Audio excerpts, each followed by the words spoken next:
Hola, ¿cómo están? Bienvenidos a la cuarta clase del curso de automatización y web scraping con Python del Instituto UMAI. En este caso vamos a dividir la clase en dos. En la primera parte, que es en el video que están viendo, vamos a hablar de XPath.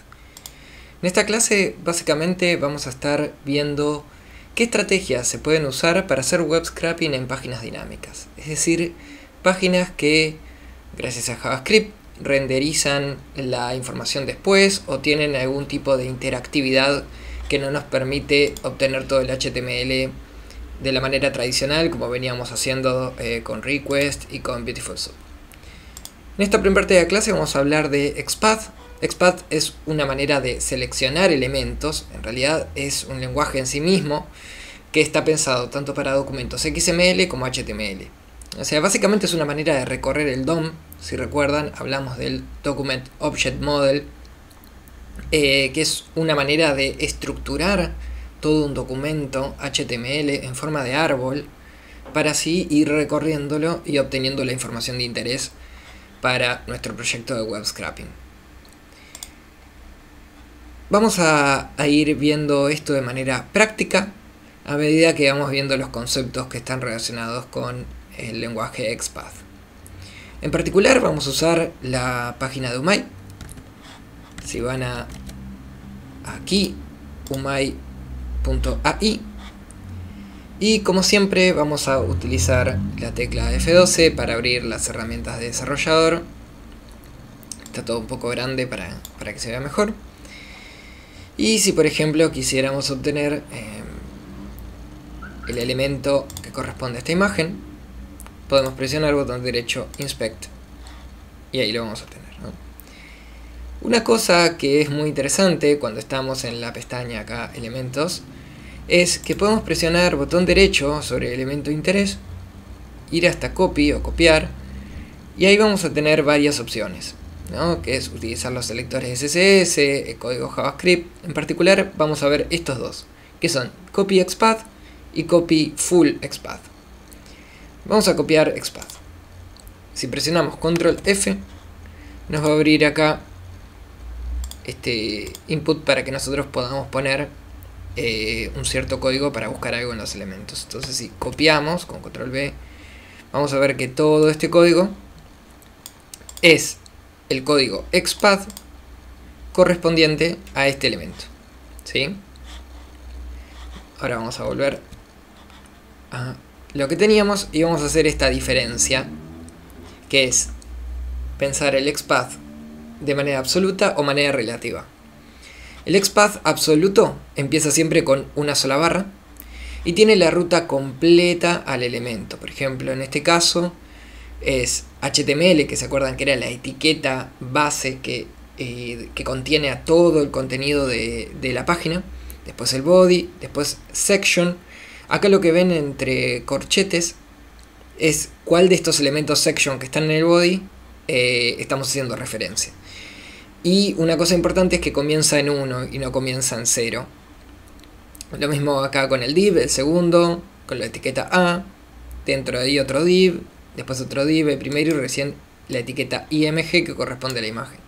Si nosotros copiamos esto, y vamos acá y lo pegamos, vamos a obtener esta segunda imagen, ¿no? En ese caso. Esto sería un ejemplo de ir recorriendo el Document Object Model usando este lenguaje, esta herramienta muy poderosa que es XPath, pero de manera absoluta. Ahora, ¿cuál es el problema con esto?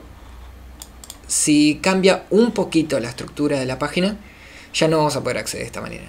Una manera que suele ser una de las más utilizadas y la que a mí me gusta más para trabajar usando XPath es usar el XPath relativo, que básicamente es ubicarlo en relación a una ubicación particular, en relación a su posición. ¿Qué quiere decir esto? Veamos un ejemplo.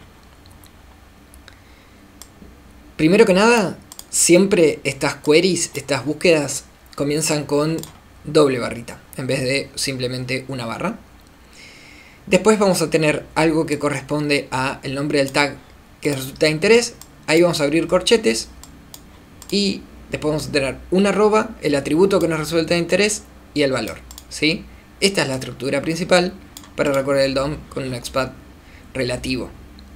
¿Está bien? Entonces, por ejemplo, lo que habíamos visto antes, si nosotros, todo esto es la manera de acceder a esta imagen. Si nosotros acá apretamos Enter, estamos haciendo referencia a esta imagen de una manera absoluta. Ahora, si nosotros hacemos botón derecho, copy XPath, que es la manera de copiar el XPath relativo, vamos a obtener esta forma de acceder. ¿Está bien? Y también estamos accediendo ahí a la imagen de interés. Entonces, ¿qué es lo que tenemos acá?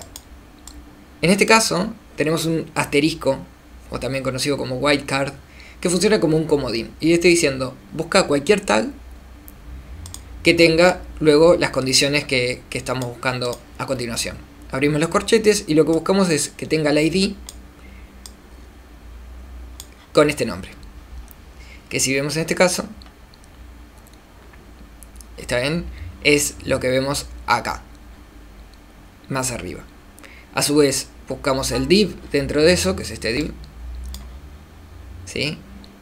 Después tenemos dos divs ahí adentro y le estamos diciendo dame el primero, y luego recién el tag img, que es nuestro tag de interés. ¿Está bien?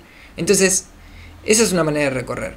Acá un punto importante es que este asterisco nos permite decir cualquier tag, y también podemos usar el asterisco dentro de estos corchetes, luego el arroba, para matchar cualquier atributo. Ahora podría ser que no nos interese cualquier tag, sino que sabemos cuál es el tag. Por ejemplo, este tag h2, ¿sí? Este tag de HTML h2.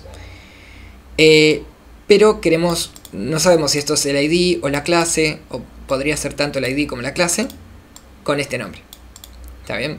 Entonces es nuestra manera de usar un comodín. Es decir, cualquier elemento que cumpla que entre ahí. Ahora, hay más dentro del poder de buscar elementos con XPath. Básicamente, el lenguaje no solamente tiene una manera de buscar los elementos en la página, ¿sí? Sino que además tiene una manera de utilizar funciones. Por ejemplo, una muy interesante es la función contains, que puede servir para ver si un elemento tiene una string en particular. Y no tiene que ser un match exacto, sino que podría ser un substring de ese string, ¿sí? Sino parte. Por ejemplo, podríamos tener muchas clases, divs que tengan clases que comiencen con la palabra que, como es el caso de la página. Si copiamos este ejemplito, vamos a la página y le pegamos, vamos a ver que vamos a estar obteniendo distintos divs, pero que tienen en común todos ellos, que contienen un atributo clase que tiene el substring que. ¿Está bien? Entonces, por ejemplo, en este caso es que hacemos card, pero podría ser este, bueno, este es exactamente el mismo nombre, pero podría ser este que además tiene una clase que es hoverable, porque puedo pasar por arriba, y va a hacer algún cambio. Pero podría haber otro que tenga otra característica diferente, y con que solo cumpla este requisito ya es suficiente para nuestro contains. También hay otro muy interesante, otra de las funciones muy interesantes en XPath, que es esta función text.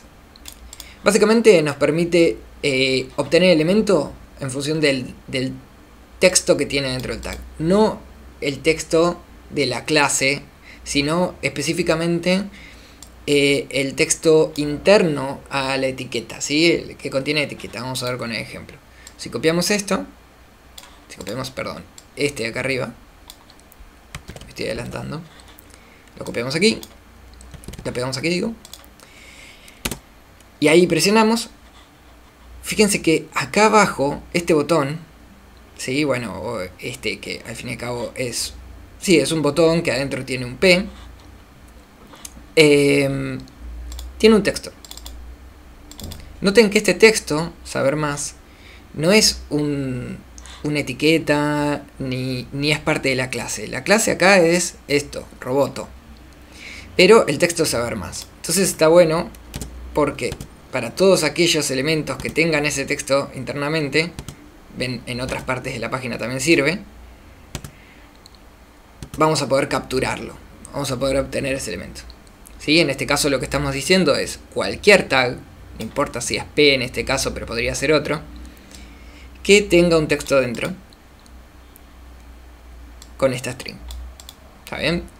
Y ahora lo interesante también y lo poderoso es que podemos usarlos juntos. Por ejemplo, podríamos usar el contain y el text para poder tener, por ejemplo, en este caso, si presionamos aquí, nos alcanza con que tenga la palabra saber, ¿sí?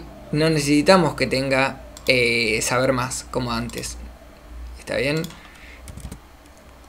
De hecho, con que tenga sub ya alcanza. Y esto nos podría servir para hacer una búsqueda más precisa de elementos que cumplan una condición de tener una substring en su contenido. Así que, bueno, estas son las principales características de este lenguaje XPath, que nos sirve para ir recorriendo el DOM y para ir obteniendo los elementos de una manera bastante precisa, bastante robusta en cuanto a los posibles cambios que haga la página, porque mientras se mantenga una cierta estructura general, donde luego de un div va a haber, por ejemplo, otro div o otra etiqueta P o algo así, nos alcanza, aunque ese tenga algunas diferencias. Y también les dejamos este link. Está bastante bueno, el contenido lamentablemente es en inglés, pero tiene de manera muy detallada y exhaustiva las maneras de localizar elementos en el DOM con el XPath.